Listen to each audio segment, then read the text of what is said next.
Hi, Colin. My name is Fran from Chile. How are you? I'm good, Fran. How are you doing? I'm good. Well, congratulations on the movie. One of the things that I like the most about your character is that he's like escaping from the past, but avoiding in a way his present. So I will really wanted to know like how did you connect it with that like contradiction in his truth? And if you think it's really about money or a big boy that he has on him. Yeah, I mean, he thinks it's about money.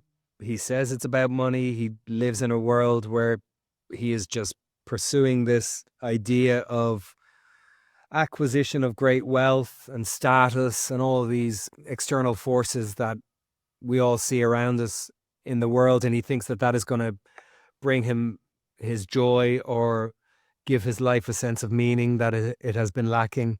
Come to find, it's no great surprise that those aren't the things, really, as nice as they can be, that give our lives true anchoring and true meaning or any kind of sense of peace just by virtue of themselves.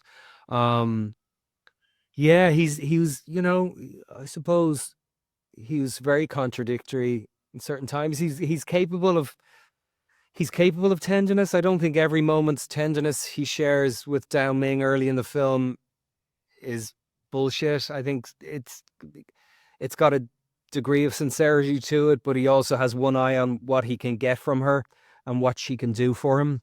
And that's kind of the sadness of how he mistreats her.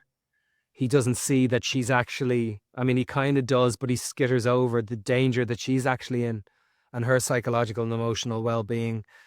So yeah, there was loads to kind of wrestle with, and I found it very interesting myself and just fun that every different character he met in the film, whether it was Alex Jennings Lippett or it was Tilda's Cynthia or it was Fala's Dao Ming or Grandma, Deanie's grandma, every single character he was different with, because he has no center, which is not to say that he doesn't have a core, but he has no center at this stage. So it was an interesting character of contradictions for sure. Definitely, but you can see hope in his eyes, I think. I hope so by the end. Yeah, by the end, I hope so. Yes. One of the things, all other things that I like is how the mirror his self with the city. Like Macau is dark, but he has this neon Yeah, bright light, yeah. and the character is the same. So how was that synchrony that I don't know, they merge?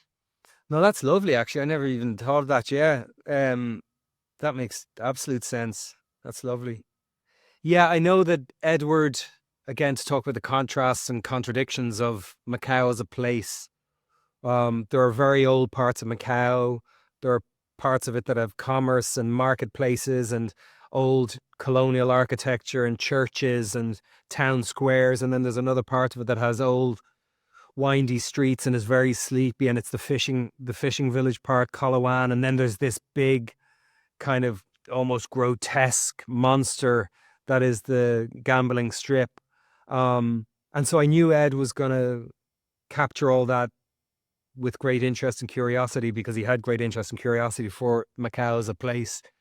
And it definitely is the strip, the gambling strip, as you said, it's definitely centered around pomp and circumstance. It's purely about presentation. It's not, of course, I'm stating the obvious. It's not about nurturing the soul. It's not about peace. It's not about finding connection, or it's about gambling, and it's about lights, and it's about sound, and it's about water fountains going off and Eiffel Towers outside the Parisian hotel. And then, the Big Ben outside the Londoner hotel, and extraordinary food and Michelin stars everywhere. Everything is so high octane and everything is so concerned with presentation. So that's basically pretty much sums up Riley as Lord Doyle, you know? Um, so yeah, I think there's a definite line of connection between those things. Thanks for that.